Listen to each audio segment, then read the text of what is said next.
Hello everyone. Uttar Pradesh सरकार के द्वारा यूपी को देश का सबसे बड़ा औद्योगिक राज्य बनाने का प्रयास शुरू हो चुका है। इसके लिए उत्तर प्रदेश सरकार के द्वारा कई अलग अलग स्तरों पर प्रयास शुरू किए गए हैं, जिसमें इंफ्रास्ट्रक्चर से लेकर के मानव संसाधन तक, निवेश की प्रक्रियाओं से लेकर के नई यहां पर नीतियां, ई कॉमर्स सेक्टर से लेकर के देखा जाए तो ई वाहन तक, और इन्वेस्टमेंट से लेकर के यहां पर कौशल विकास तक काम किया जा रहा है। अगर ऐसा हो जाता है, ऐसा संभव होता है, तो आने वाले समय में यूपी, जो कि एक समय तक देखा जाए तो बीमारू और कृषि प्रधान राज्य हुआ करता था, वो भारत का सबसे बड़े औद्योगिक राज्य के रूप में, जो कि नेट जीरो कार्बन उत्सर्जन वाला भी होगा, ऐसे लक्ष्य को हासिल कर पाएगा।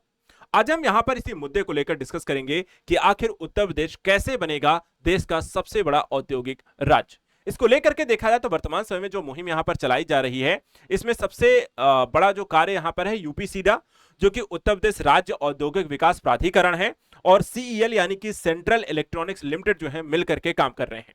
इनका मुख्य जो फोकस है कि यूपी में जो है बुनियादी ढांचे को विकसित करना, साथ ही इस तरीके का इंफ्रास्ट्रक्चर क्रिएट करना जो स्मार्ट और सस्टेनेबल हो और इंडस्ट्रियल हब के तौर पर डेवलप करने के लिए जरूरी हो। तो इन सारे पहलुओं के दृष्टिकोण से उत्तर प्रदेश सरकार के द्वारा नई औद्योगिक परिदृश्य में काम किया जा रहा है।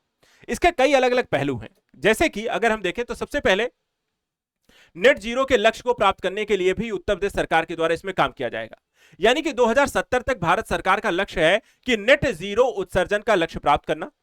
इस दृष्टिकोण से देखा जाए तो यूपी सरकार के द्वारा एक समझौता किया गया है, जिसमें क्षेत्रीय और निर्णायक यहां पर कदम उठाए जाएंगे, जैसे कि औद्योगिक जो हब डेवलप किए जाएंगे, उन औद्योगिक हब में प्रदूषण और कार्बन उत्सर्जन जो सबसे ज्यादा ऐसे क्षेत्रों में होता है, उसको कम करने के प्रयास और तकनीकी और नवीकरणीय ऊर्जा संसाधनों का प्रयोग किया जाना।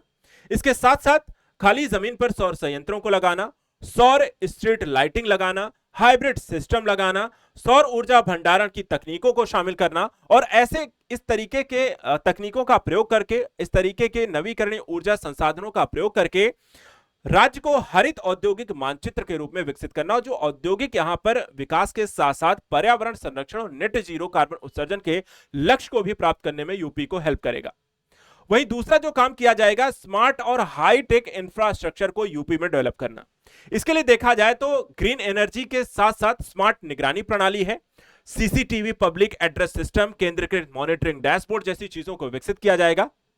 औद्योगिक क्षेत्रों में यहां पर न सिर्फ आपको व्यक्ति और संसाधनों को सुरक्षित रखना, बल्कि डेटा आधारित निर्णयों को भी बढ़ावा दिया जाएगा। इसमें आईओटी आधारित ट्रैकिंग सिस्टम होगी, जो पारदर्शी प्रक्रिया को आगे बढ़ाएगी।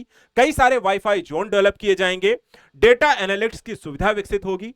औद्योगिक इकाइयों को उसी स्तर पर देखा जाए तो इससे प्रतिस्पर्धा भी मिलेगी, क्योंकि जब अवसर बेहतर होंगे तो सभी कंपनियां यहां पर आकर के अपने हब लगाने की कोशिश करेंगे और एक दूसरे से कंपीट करेंगे। इससे मेट्रो शहरों का विकास होगा और विशेष आर्थिक क्षेत्र भी यहां पर यूपी में विकसित होंगे। तीसरा जो काम किया जाएगा, ई वाहन और सतत परिवहन को विकसित करना। यूपी सरकार ने अपनी एक स्पष्ट नीति में कहा है कि हम औद्योगिक क्षेत्रों में जो पारंपरिक परिवहन का प्रयोग नहीं करेंगे, ना उस पर निर्भर रहेंगे। हम इस तरीके के परिवहन लेकर आएंगे जो कि ई व्हीकल चार्जिंग स्टेशन हो, यानी कि इलेक्ट्रॉनिक व्हीकल्स को इन क्षेत्रों में चलाया जाएगा। एक तरीके से देखा जाए तो नवीकरणीय ऊर्जा से एकीकरण करने का एक संकेत के तौर पर इसे देखा जा सकता है। ई मोबिलिटी की दिशा में राज्य को आगे बढ़ाने का एक महत्वपूर्ण कदम हो सकता है। इससे औद्योगिक जो कार्बन फुटप्रिंट बनता है वो भी आपका काफी कम होगा, और भविष्य के ऑटोमोबाइल इकोसिस्टम को डेवलप करने के लिए भी यह फायदेमंद होगा। इससे जितनी भी इलेक्ट्रॉनिक ऑटोमोबाइल कंपनियां हैं, उसको क्योंकि सरकार के समर्थन से उद्योगों के विकास को बेहतर अवसर मिलता है। ऐसी स्थिति में यहां पर प्लांट लगेंगे और उससे स्थानीय लोगों को रोजगार भी मिलेगा। एक और काम यूपी सरकार इसके अंतर्गत करेगी, लोगों को कौशल और क्षमता निर्माण पर काम करना। क्योंकि जब आप औद्योगिक स्तर पर डेवलप होंगे तो वो औद्योगिक स्तर पर जो प्लांट लगेंगे, क्षेत्र लगेंगे, बड़ी बड़ी कंपनियां आएंगी, अन्य तरीके के डेवलपमेंट होंगे, तो हर सेक्टर पे आपको मानव संसाधन चाहिए होगा, वो भी हर एक क्षेत्र के लिहाज से स्किल्ड पर्सन। उत्तर प्रदेश सरकार के द्वारा इसके लिए मानव संसाधन विकास उद्योगों हितधारकों के साथ मिलकर के कई सारे प्रशिक्षण कार्यक्रम लॉन्च कर रही है, कार्यशालाएं लागू कर रही है, जागरूकता अभियान चलाए जा रहे हैं, जिसके माध्यम से जो भविष्य की आपकी मानव संसाधन है उसको भविष्य के यहां पर तकनीकी और क्षेत्रों के लिए यहां पर तैयार करना, उसमें उसे स्किल्ड बनाना, लगातार प्रशिक्षण के माध्यम से बेहतर करना है। इसके अलावा व्यापक प्रभाव और चुनौतियां लेकिन इसमें क्या आएंगी, यानी कि अगर आपको यूपी को एक औद्योगिक हब बनाना है तो उसके लिए यूपी सरकार को कई अन्य चीजों पर भी ध्यान देना है। सबसे बड़ी जरूरी चीज जो है वो है इन्वेस्टमेंट। तो निवेशकों के लिए यूपी कैसे अधिक आकर्षक बनेगा, इसके लिए प्रयास करने होंगे। इसके अलावा युगों को कई सारे जो उद्योग हैं उनको कई अलग, जैसे कि बेंगलोर है, आपका गुजरात है, आपको महाराष्ट्र है, जहां पर पहले ही उन्हें कई तरीके की सुविधाएं मिल रही हैं, वो पहले से स्टेब्लिश्ड हैं। तो ऐसे क्षेत्रों से वो यूपी क्यों आना चाहेंगी, उसके लिए आपको यूपी को उद्योगों के लिए प्रतिस्पर्धात्मक यहां पर क्षेत्र के तौर पर विकसित करना होगा।